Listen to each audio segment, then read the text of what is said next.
నమస్తే. ఈరోజు మనం క్రిస్పీ కార్న్ చేసుకుందాం. స్టవ్ ఆన్ చేశాను, వాటర్ పెట్టుకున్నాను. గిన్నెలో 3/4 వంతు వాటరు, అంటే మనం కార్న్ బట్టి వాటర్ పోసుకోవాలి. కడిగి ఒలుచుకొని మంచిగా కడుక్కొని తీసుకొచ్చి జల్లెడ పట్టేసుకొని తీసుకొని వచ్చాను.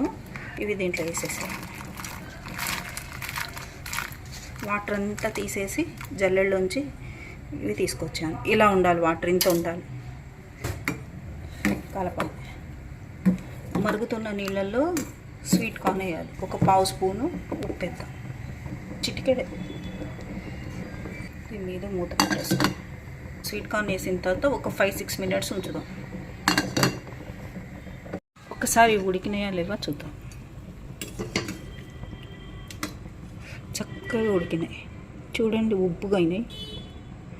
అంటే స్వీట్ కార్న్ ఫస్ట్ వేసేటప్పటికి ఈ ఉడికినాయి అని తెలిసేటప్పటికి ఇట్లా లావ్ అవుతాయి, ఉబ్బుగా అవుతాయి. ఒక 2 మినిట్స్ ఉడికినాయి, తీసేస్తాను. మనం ఇప్పుడు దీన్ని జల్లెడలో వడపోసుకోవాలి. ఇలా వడపోసుకోవాలి. ఒక్క చుక్క కూడా వాటర్ ఉండకూడదు. దీంట్లో వేడివేడిగా ఉన్నప్పుడే మనం కోటింగ్ కోసం అని మైదా ఉన్న కార్న్ఫ్లోర్ కలుపుకోవాలి. ఇప్పుడు దీంట్లో 2 స్పూన్ల కార్న్ఫ్లోర్,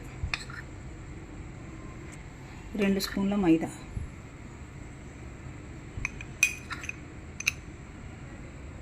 కలుపుకోవాలి. ఇప్పుడు ఇలా కలుపుకొని మనం ఆ కిందికి అంతా ఇది కార్న్ డ్రై అవుతున్నా కొద్దీ, పిండి డ్రై అవుతున్నా కొద్దీ కిందికి వెళ్ళిపోతూ ఉంటుంది మైదా.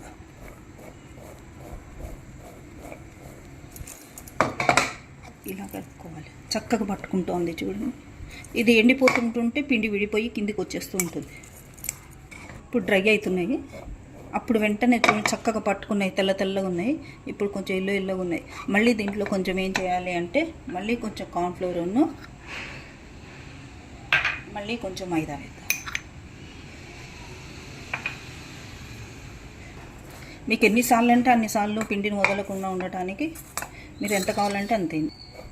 వేగినప్పుడు క్రిస్పీగా వస్తాయి. ఇంట్లో ఇప్పుడు లైట్గా మనం వాటర్ చిలకరిద్దాం.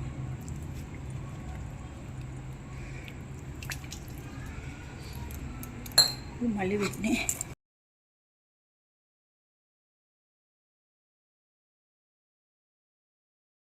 మళ్ళీ పైనుంచి కొంచెం పిండి, 1 స్పూన్ మైదా, 2 స్పూన్లు కార్న్ఫ్లోర్. కోటింగ్ మంచిగా అయింది కదా. ఈ కార్న్ మళ్ళీ మనం దీంట్లో పెట్టేసుకొని ఇట్లా తీసుకోవాలి. ఇది ఒకటి వేసుకొని చూద్దాం ఆయిల్ కాగిందో లేదో. స్టవ్ మాత్రం సిమ్ మీద పెట్టుకోవాలి, తక్కువ మంటలో పెట్టేసుకోవాలి.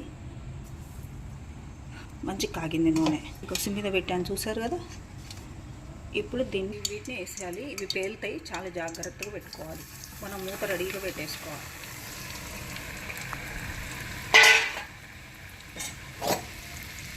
వీటిని కొంచెం దీంట్లోకి వెళ్ళేటట్టు కలుపు. ఇంకా ఇలా పెట్టేసేయాలి మూత. ఇట్లా అడ్డు పెట్టుకోవాలి మూతని, లేకపోతే పేలుతాయి. ఎలా వేగుతున్నాయో చూడాలి. హై మీద పెట్టకండి అస్సలు, ఎప్పుడు పేలుతాయో తెలియదు. కొంచెం ఆ నురగ తగ్గిన తర్వాత మూత తీసేద్దాం. పేలుతున్నాయండి, అది చూడండి. ఇది లాస్ట్ అయిపోయేదాకా ఎప్పుడు పేలుతాయో తెలియదు, చాలా జాగ్రత్తగా వేయించుకోవాలి. పేలింది చూడండి. ఈ జల్లెడ పెట్టేసుకొని ఈ వేగిన తింటాం. రెండవ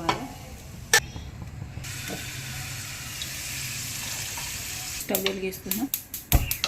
నూనె వేసుకుందాం. 5 స్పూన్స్ ఆయిల్ వేసాను. ఆయిల్ కాగుతోంది. అల్లం, మిర్చి, వెల్లుల్లి బాగా బ్రౌన్గా అక్కర్లేదు, కొంచెమే. దీంట్లో ఇప్పుడు టమాటా సాసు, మీరు తినేదాన్ని పట్టేసుకొని నేను హాఫ్ వేస్తున్నా. హాఫ్ స్పూన్ వేస్తున్నా. కొంచెం కారం, వీటిని కలుపుకోవాలి. ఎక్కువ వేగద్దు, కార్న్ వేసేసేయాలి. చూడండి ఎంత క్రంచీగా ఉన్నాయో. వినిపించిందా? క్రంచీగా ఉన్నాయి కదా.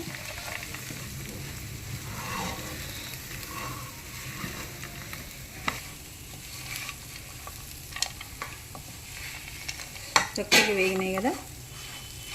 ఇప్పుడు దీంట్లో మనం కొత్తిమీర వేసుకోవాలి. వీటిని చాలా వెరైటీస్లో చేసుకోవచ్చు. నిమ్మకాయ పిండుతున్నా. నిమ్మకాయ వేసాం కదా, మంచిగా కలిపేసుకోండి. స్టవ్ ఆఫ్ చేసేసుకుందాం. క్రిస్పీ కార్న్ ఎలా ఉన్నాయి? చాలా బాగా కుదిరినాయి కదా. లైక్ చేయండి, షేర్ చేయండి, సబ్స్క్రైబ్ చేయండి. హెల్తీగా ఉండండి, హ్యాపీగా ఉండండి, ఎంజాయ్ చేయండి. Thank you.